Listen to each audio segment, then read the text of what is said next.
Hey everyone, I need to finish this video while I have time. Seems like I never have time to do this. Can never find the time to do it. So I'm going to do it while I'm driving. I want to tell everyone that after pondering this and thinking about it, I've decided that I'm not going to edit these videos. I looked into editing software and I just came to the conclusion that I want these to be raw and uncut. If I make a mistake, you'll see it. If I say the wrong thing, you'll hear it.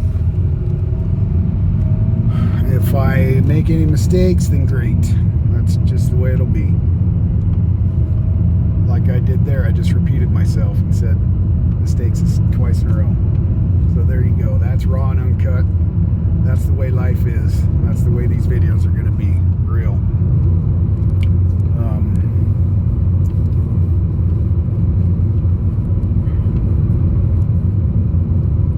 So I left off, I was telling my story. And I left off talking about my history with drugs. And I was talking about my introduction to alcohol. First time I used alcohol was when I was like 11 or 12 in that area. And then I didn't use it again until I was about 15. I want to clarify something that it needs to be said, that all through junior high and even towards the end of grade school, like 5th grade through 9th grade, I suffered from severe migraines on a regular basis. It was pretty constant. It was so bad. It was the type of migraine that I couldn't look at light. I couldn't concentrate on anything. I would wake up in the morning sometimes with a migraine and it would just get worse throughout the day. I didn't want to tell anybody because I didn't want anyone to think there was something wrong with me. I know it sounds really stupid, but that's just the way I was. I didn't want to be a whiner. So I just dealt with it and did the best I could. Yeah, I had these severe migraines. They get so bad that I would violently throw up, and the only thing that would help them is to sleep. Went to doctors. They couldn't figure out what was wrong. They said I had sinus blockages and things like that, but never could find an issue to them. But in the 9th grade, when I started using alcohol and tobacco, the migraines disappeared. I'm not saying that that's a cure for migraine, so don't be thinking that. I don't know why. I don't know if they were related at all whatsoever. But that's what happened. And I didn't really have, I'd still have the occasional migraine, but they're very rare now. But that was a huge influence in my life at that time. And it needs to be said that all through school, I was one of the top students in the class, one of the smartest kids. In every class I was in, always had straight A's. In fact, I don't think I ever had a B in school until I got to high school. And in fact, until I started doing drugs and alcohol and things like that. So, started out with alcohol in 9th grade. 10th grade, started using marijuana on a regular basis. Did alcohol and marijuana and tobacco all through high school. Pretty constantly, like every weekend type of party, smoking pot and weed. Same thing, right? There's another mistake for you. Yeah, doing that stuff on a daily basis. Still managed to maintain good grades, was a top athlete. Was one of the better ball players around East Idaho. Was one of the, I was an all-conference middle reference catcher in baseball. My senior year of high school, when I was 16, 17 years old, I started doing harder drugs. Started doing LSD, was a big thing going around high school. Started doing meth, did some cocaine, continued to smoke weed, do alcohol all the time.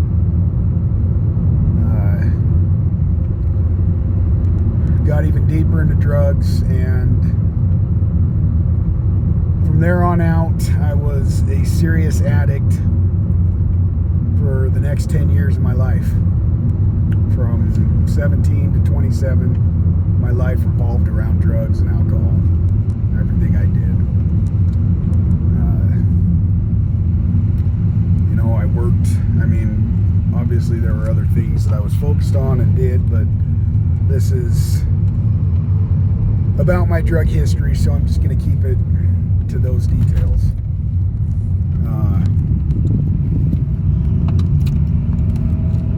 At the age of 26, 27 years old, I had my son, Jaden. His biological mom left us, and I was raising him on my own in Boise. And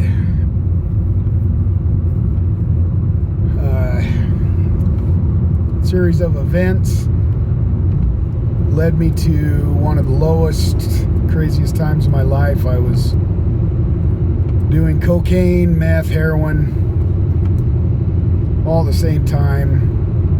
I was eating Vicodin like candy on a regular basis, mixing it with alcohol, almost OD'd multiple times. And a series of a bunch of situations happened at that time that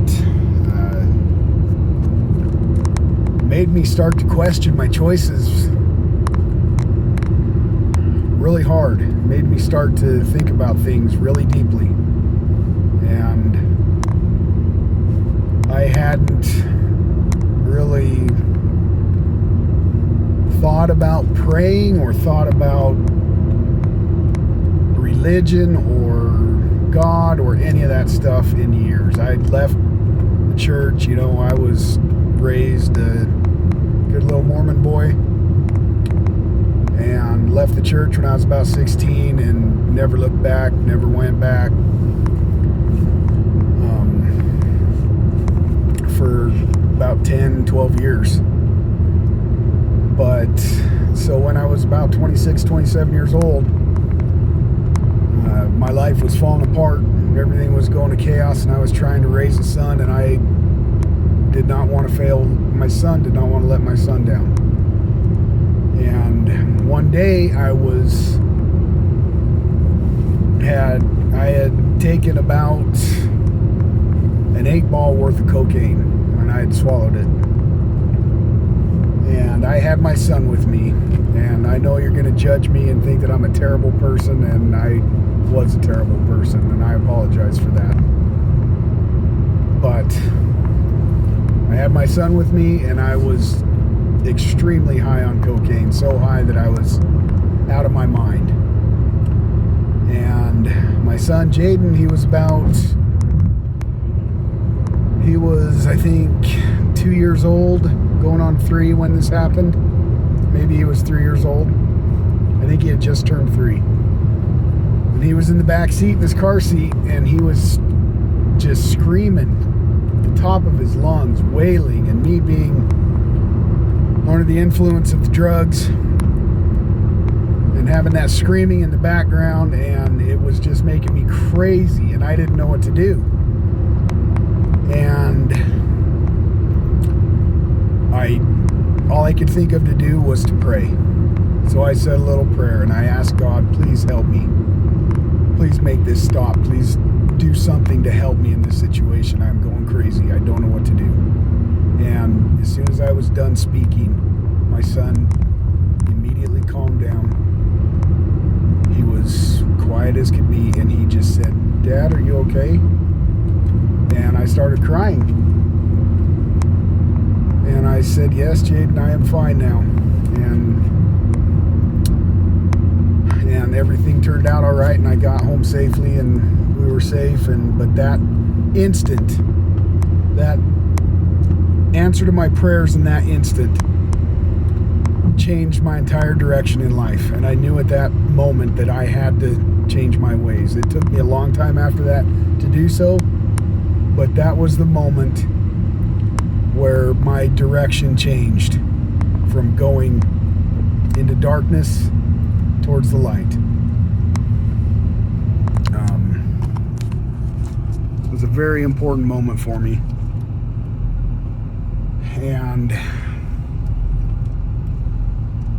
I'm gonna have to cut this video short, so there's more to come.